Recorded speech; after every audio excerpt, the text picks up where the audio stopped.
Let's start with Liz Cheney. What's your reaction to the removal of Liz Cheney from the #3 position in the House GOP conference?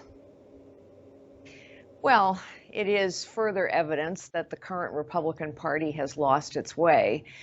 But honestly, I stood up for Liz Cheney and continue to talk about Donald Trump's corrupting influence on the Republican Party, a subject I've been on since 2015, because it's much bigger than Liz Cheney, and it's much bigger than me being a Republican.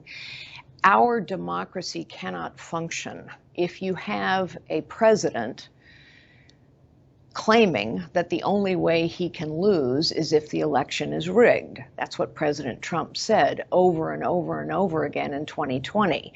You cannot have a functioning democracy if a president, once he loses, continues to say that the election was stolen. You cannot have a functioning democracy if elected officials of one of our two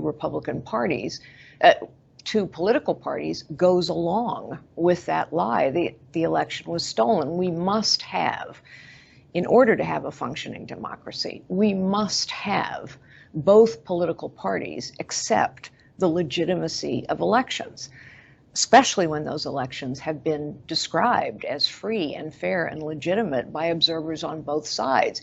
If we cannot accept the legitimacy of elections, and we cannot have a peaceful transfer of power, we do not accept the legitimacy of those who were elected, we don't accept that elections have consequences, and therefore we cannot have a debate about how to achieve our constitutional principles and ideals. So this is a big deal. Not just for politics, not just for the Republican Party. It's a big deal for us as citizens and for our republic. You're an outlier when it comes to being a Republican who acknowledges the reality of the facts at hand, which is that there has been no evidence of widespread election fraud as the former president has claimed. Why do your Republican peers continue to propagate the former president's lies? Well, it's a great question, Jackie, and it mystifies me. My only explanation is that it is purely political opportunism. How sad is that? That, in other words, these elected officials have decided that in order to win back the majority in 2022, and let's face it, politicians are usually all about winning, that they're prepared to throw out facts, truth, constitutional principles, the rule of law, and continue in their slavish devotion to Donald J. Trump.